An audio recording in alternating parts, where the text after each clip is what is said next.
Hi hello welcome to okay TV. నేను మీ Narasimha.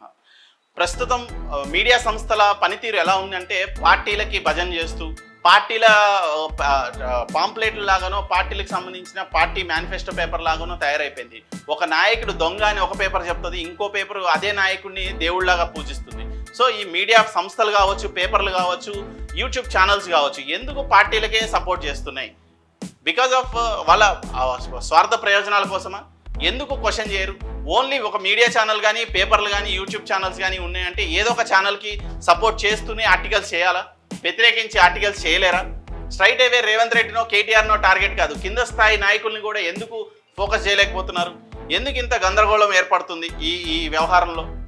So మొత్తం media సంస్థలన్నింటినీ నేను తప్పు పట్టట్లేదు, కానీ కొన్ని మీడియా సంస్థలు ఏకపక్షంగా పోతున్నాయి. కొన్ని మీడియా సంస్థలేమో బీఆర్ఎస్ పార్టీ అని పోతున్నాయి, కొన్ని మీడియా సంస్థలేమో కాంగ్రెస్ అని పోతున్నాయి.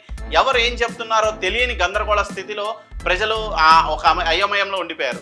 సో ఇలాంటి పరిస్థితులు ఎందుకు ఇనిషియేట్ తీసుకోదు? ఏ ఛానల్ కూడా, ఏ పొలిటీషియన్ కూడా, ఏ స్వచ్ఛంద సంస్థ కూడా ఎందుకు ఇనిషియేట్ తీసుకోదు? ఈ ఛానల్స్ పైన కానీ, ఈ పేపర్స్ పైన కానీ యాడ్స్ కావాలి, పేపర్లకేమో యాడ్స్ కావాలి, అందుకని ప్రభుత్వ వ్యతిరేక వార్తల్ని రాయడానికి ఈ పేపర్లు కోఆపరేట్ చేయవు.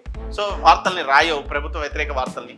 రెండోది, ఈ మీడియా ఛానల్స్కి కూడా యాడ్స్ అండ్ రెవెన్యూ కావాలి కాబట్టి వాళ్ళు కూడా ఫోకస్ చేయరు. సరే ఇవన్నీ కావు అని చెప్పేసి ప్రత్యామ్నాయంగా యూట్యూబ్ ఛానల్స్ వస్తే ఇప్పుడు యూట్యూబ్ ఛానల్స్ కూడా వర్గాల వారీగా, పార్టీల వారీగా విడిపోయిన పరిస్థితి.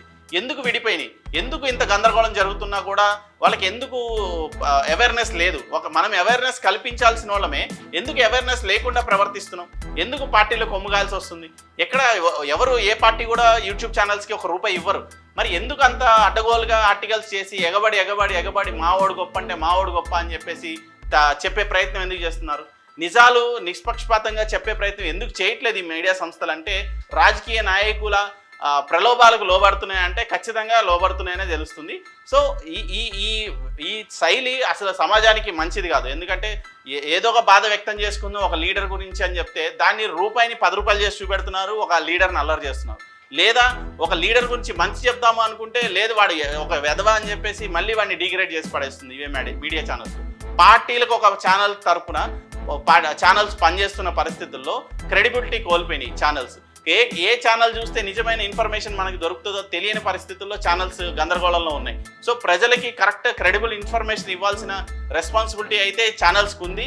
సో ఇలాంటి గందరగోళానికి ఇప్పటికైనా ఫుల్ స్టాప్ పెట్టి యూట్యూబ్ ఛానల్స్ అయినా సరే స్వార్థ ప్రయోజనాలు కాకుండా, లేదంటే పార్టీ లీడర్లకి భజనలు చేయకుండా వాళ్ళు చేసే తప్పుల్ని ఎత్తి చూపించే ప్రయత్నం చేస్తారు, క్వశ్చన్ చేసే ధైర్యం చేస్తారు అని చెప్పేసి కోరుకుంటూ థ్యాంక్ యూ.